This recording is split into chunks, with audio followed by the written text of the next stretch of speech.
Hello, my fellow African brothers and sisters in Africa and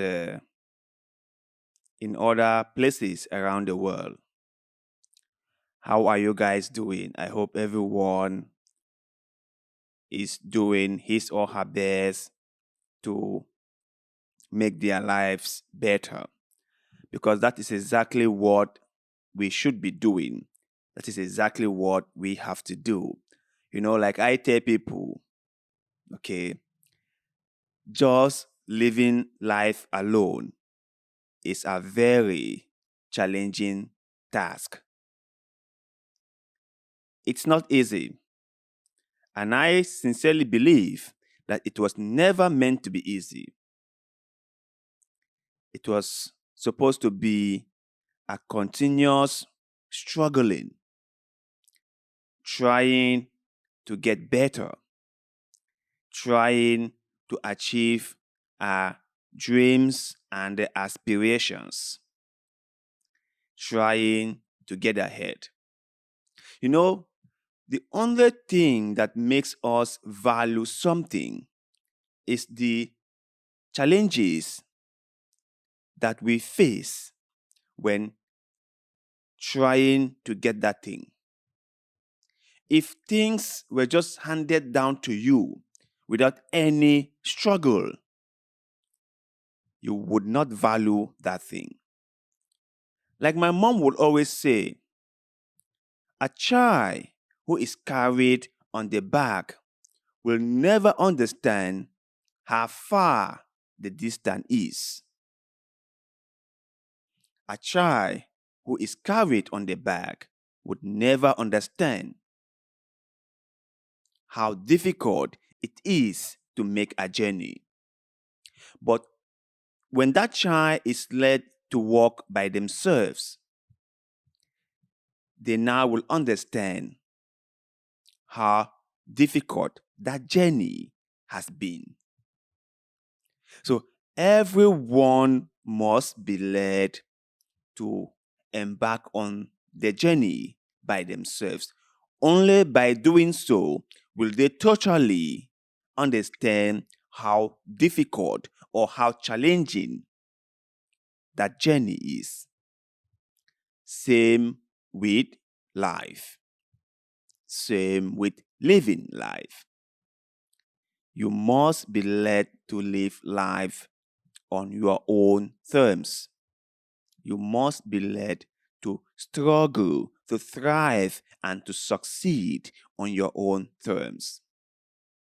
You must be led to achieve your goals, to struggle to achieve the things you want all by yourself. Only by doing so will you appreciate the things you achieve at the end of the day. So I hope this message of inspiration motivate you to carry on with whatever you are doing. Because believe me, every single one of us have a challenge. We all have our challenges. You have yours, I have mine, they have theirs. All of us do. We are all but strugglers on earth. So let's run along with some of the stories making the headlines from continental Africa. And even before I do that, I just want to point out that I made a story um, where the Sahel nations decided to quit ECOWAS. And I think that was a very good move for them to have made. I think it's a good thing for them to quit ECOWAS because ECOWAS has not been very, very effective in looking after its members. If ECOWAS was out there really caring for its members and their people, I think they will not sanction the Sahel states as they've done. Because remember, sanctions only hurt the commoners. The elites do not really feel the pinch of sanctions. Rather, the commoners are the ones who are affected the most. So if the Sahel nations have realized that staying in the bloc is not benefiting them anything, that the bloc is not serving their interest, it's but normal for them to move out. It's but normal. So let's see. Our first story for today is from Burundi. Economic to expand by 4.3% in 2024, buoyed by agriculture, IMF said. Yeah, that the Burundi economy is expected to expand by 4.3% this year, and that would be as a result of agriculture. The International Monetary Fund, IMF, projects Burundi's economy to expand 4.3% this year from 2.7 in 2023. In a statement released by the fund on Monday, the IMF said growth is projected to accelerate, supported by strong agricultural production, productive investment, and the ongoing reforms. The fund added that fuel shortages had impacted economic activity in 2023.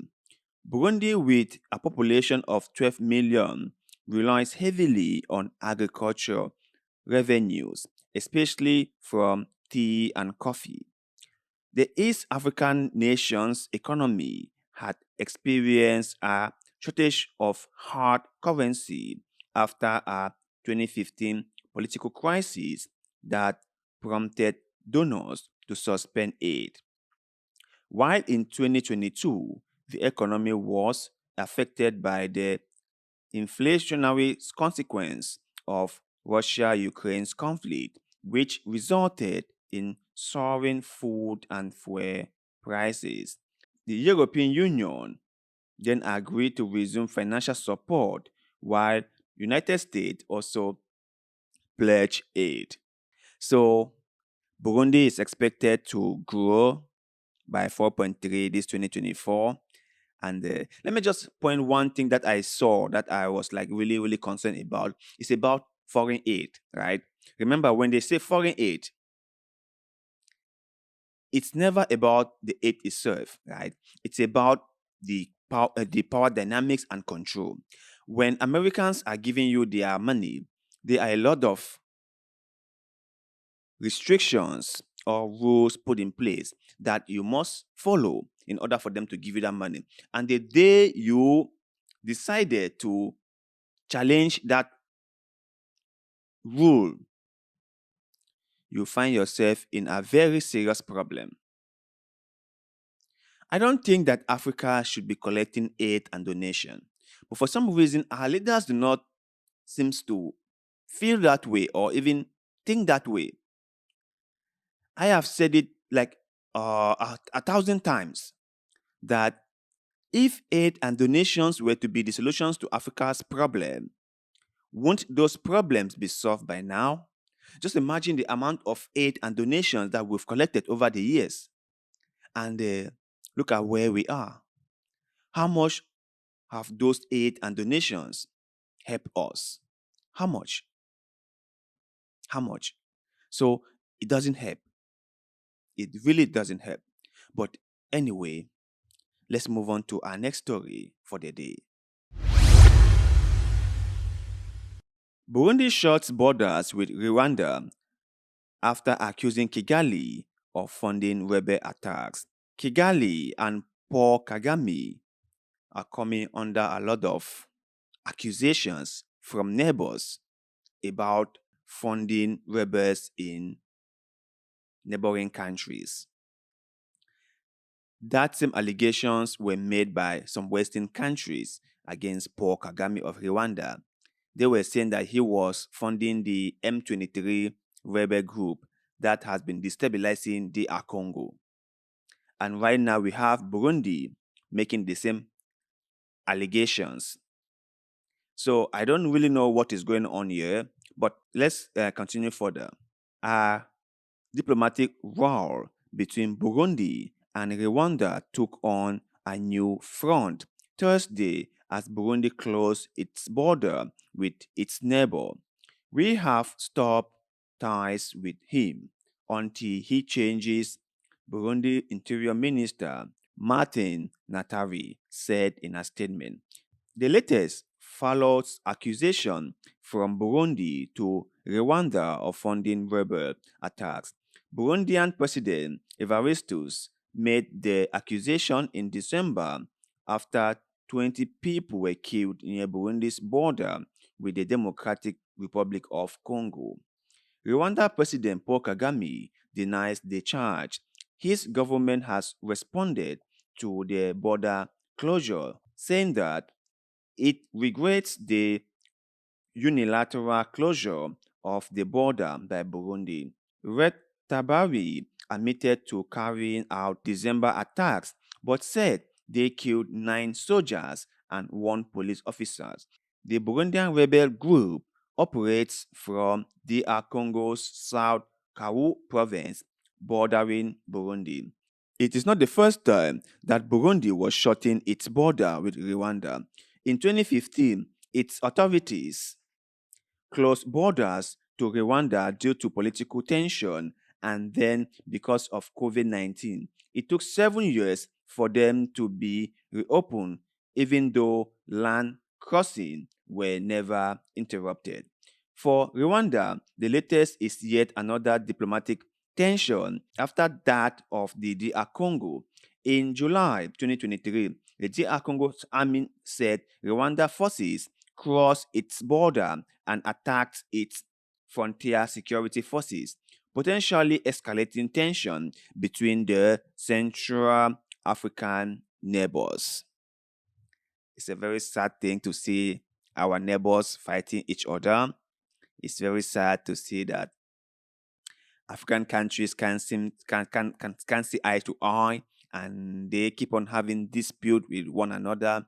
I think I reported on a similar story about I think Kenya and Uganda having a kind of like brawl over licensing, and also Kenya and Tanzania also having one issue. I understand that as humans, we will have issue with one another, but I will also hope that we can resolve our issues in a more peaceful and conversational manner. We can all agree to disagree because let's face it, at the end of the day, we are all but Africans.